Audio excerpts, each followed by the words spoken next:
함께 볼 말씀 요한일서 5장 3절로 4절입니다. 한 절씩 보겠습니다. 하나님을 사랑하는 것은 이것이니 우리가 그의 계명들을 지키는 것이라. 그의 계명들은 무거운 것이 아니로다. 물을 하나님께로부터 난 자마다 세상을 이기느니라. 세상을 이기는 승리는 이것이니 우리의 믿음이니라. 아멘. 아멘. 여러분은 하나님을 사랑하십니까? 아멘. 네, 우리가 하나님을 사랑한다 하면서 그의 계명을 지키지 않는다면 이거는 사랑한다 말할 수가 없다, 그렇게 얘기하는 것입니다. 오늘 본문 말씀에서는 그의 계명은 무겁지 않다 이렇게 말합니다. 결코 부담스러운 짐이 아니라 하는 것입니다. 그 옛날 출애굽한 이스라엘 백성들에게 모세를 통해서 그 돌판에 새겨준 계명, 그 자체만으로도 무겁잖아요. 돌판이니까 얼마나 무겁겠어요. 그리고 뭐 하라, 하지 마라, 지켜라, 이런 율법과 규례, 이런 부담스러운 명령들이라 여겨지는 그런 것들이 있을 텐데 왜 그 계명은 무겁지 않고 부담스럽지 않다 하는 것인가? 그것은 하나님의 계명에는 사랑이 담겨져 있다는 것입니다. 그냥 너 지키나 안 지키나 보겠다. 이것 봐라. 그러면 벌을 줘야지.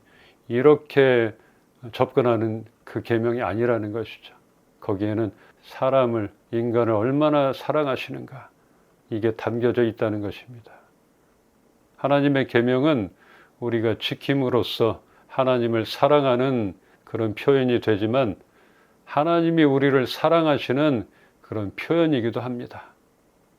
그러므로 사랑하는 우리에게 하나님의 사랑이 담긴 그 계명을 주신 것은 절대로 무거운 짐을 지게 하려는 그런 것이 아니라는 사실입니다. 또 우리가 하나님에 대한 사랑의 표현으로 그 계명을 지키는 것은 당연한 것입니다. 한 나라의 국민은 그 나라 법을 지키는 것, 뭐 이런 것이 되겠죠. 4절에서는 하나님께로부터 난 그분의 자녀들은 누구나 세상을 이길 수 있다 하는데, 세상을 이길 수 있는 승리의 길은 이것이니 곧 우리의 믿음이라 말하고 있는 것입니다. 우리 말씀을 좀 보면은 더 이해가 갈 거예요. 잠언 18장 10절입니다. 함께 보겠습니다. 시작. 여호와의 이름은 견고한망대라. 의인은 그리로 달려가서 안전함을 얻느니라. 아멘. 그래요. 우리가 세상을 이길 수 있는 그 승리의 길, 그것은 우리의 믿음이라 이렇게 말했잖아요. 하나님이 우리에게 계명을 주신 것, 절대로 못 지킬 것, 올무처럼 올가매려고 하는 것이 아니라 했잖아요.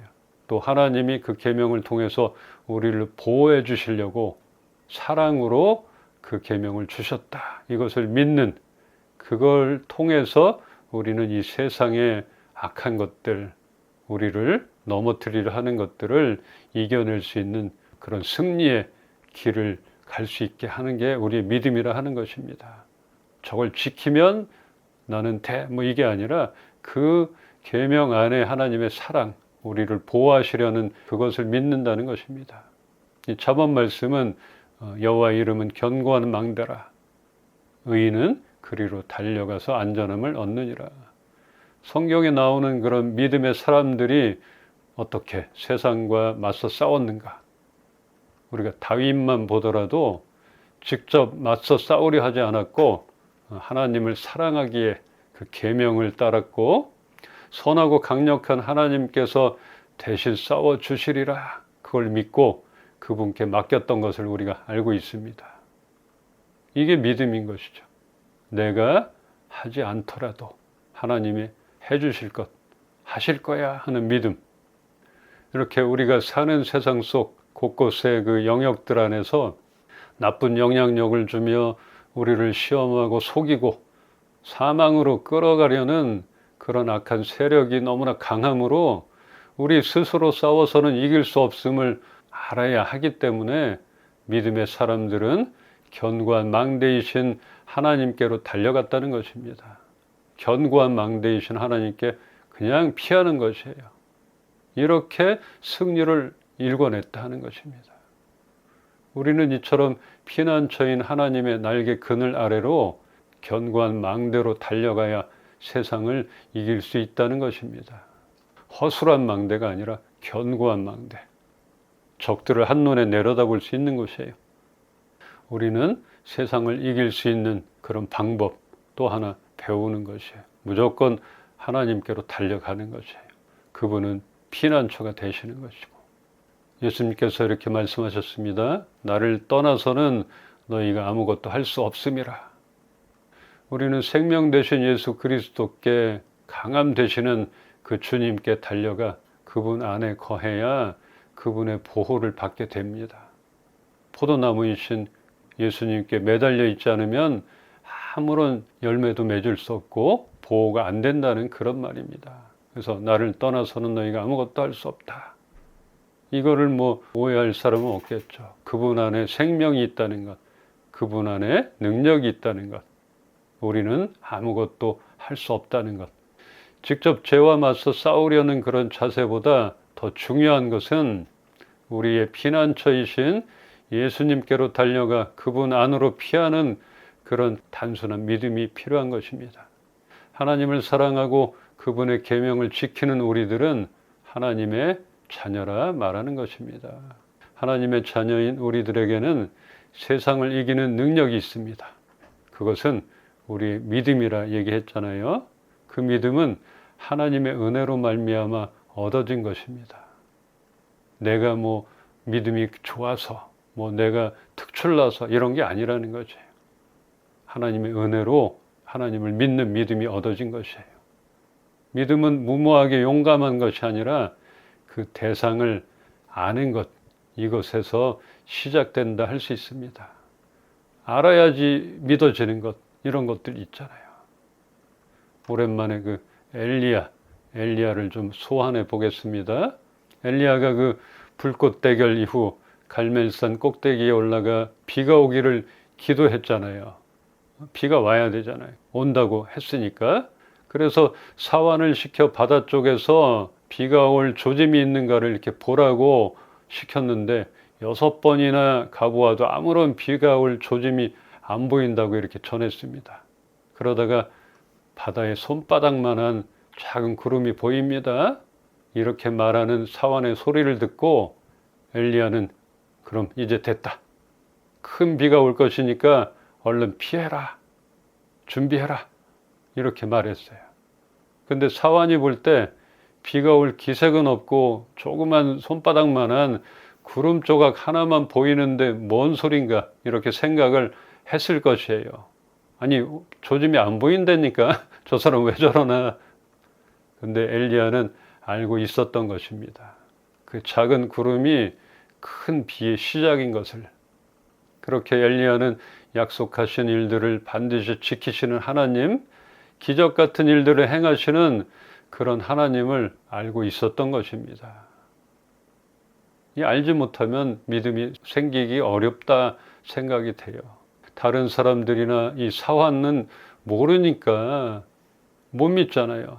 비가 올 조짐도 없고 올 수가 없다. 지금 역대급 가뭄이라는데 모르는 것이죠.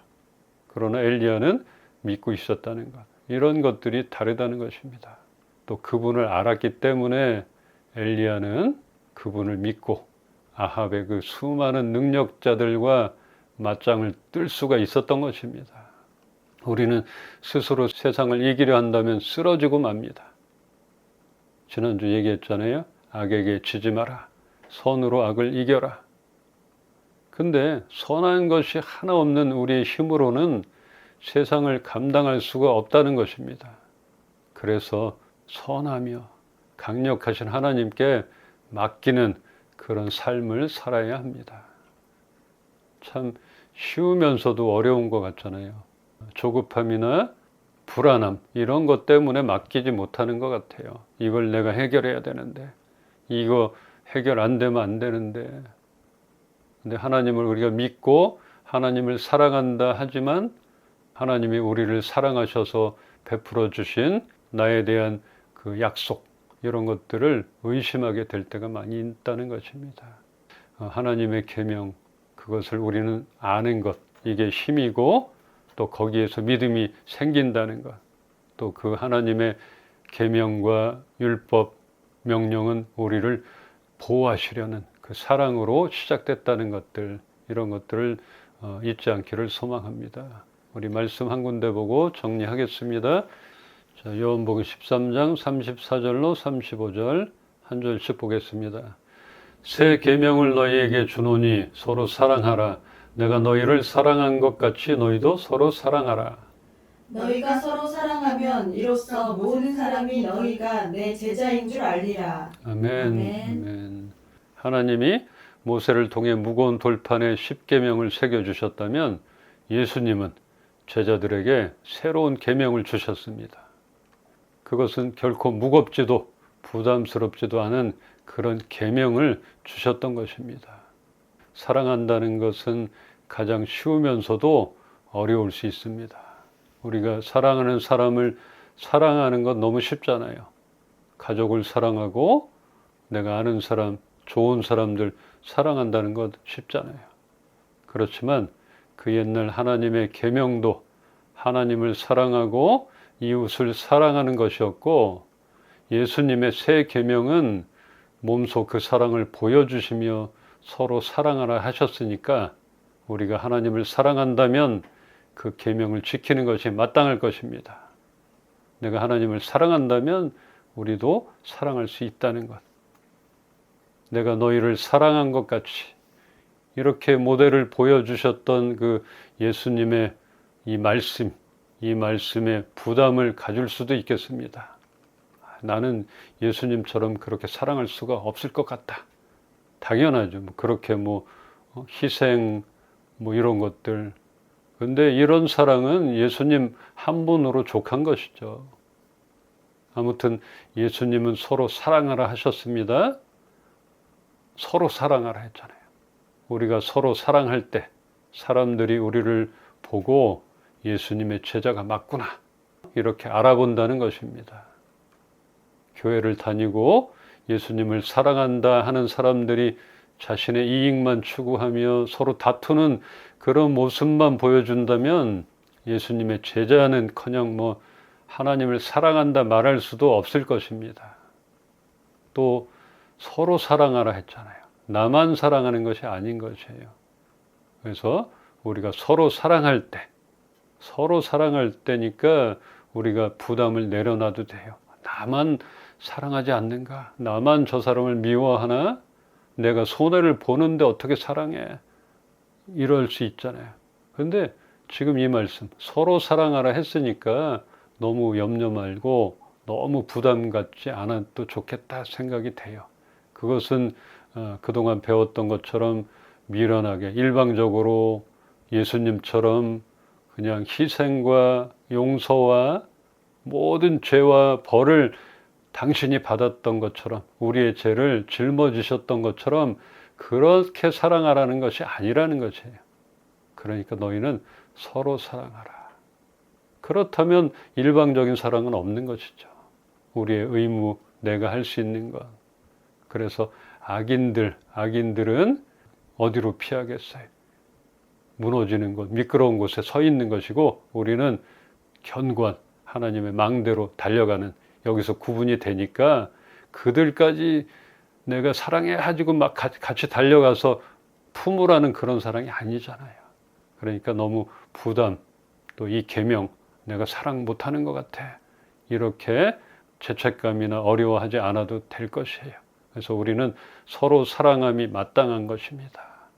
이렇게 서로 사랑할 때 사람들이 보고 예수님의 제자가 맞구나, 하나님이 함께 하시는 그런 교회가 맞구나, 그런 사람이 맞구나, 이렇게 본다는 것입니다.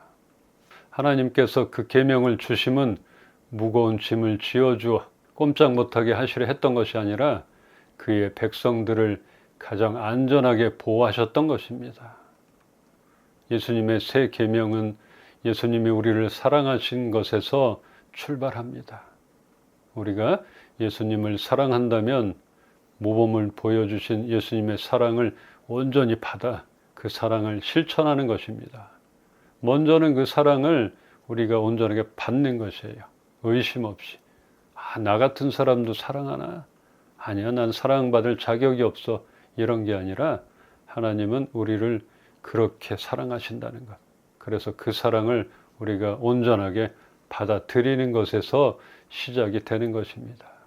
그리고 받아들였을 때에 그 사랑을 전할 수 있다는 것이에요. 근데 내가 먼저 의심하고 그 사랑을 못 받아들인다면 우리는 사랑할 수 없는 것이죠. 그래서 내가 너를 사랑한다. 내가 너를 아낀다. 내 사랑하는 딸이라 아들이라 이렇게 하나님이 말씀하실 때에 그 사랑을 온전하게 받아들이는 것, 이것이 중요합니다. 어떤 자격이나 어떤 조건이 있는 것이 아니기 때문입니다. 우리를 향한, 나를 향한 그 변함없으신 하나님 사랑을 우리가 의심 없이 받아들인다면 그 진실된 사랑을 우리도 전할 수 있는 것입니다. 아멘. 오늘도 한없는 하나님의 사랑과 예수님의 그 지혜로우신 가르침을 받아 사랑으로 세상을 이겨 승리를 누리시기를 주님의 이름으로 축원합니다. 아멘. 아멘.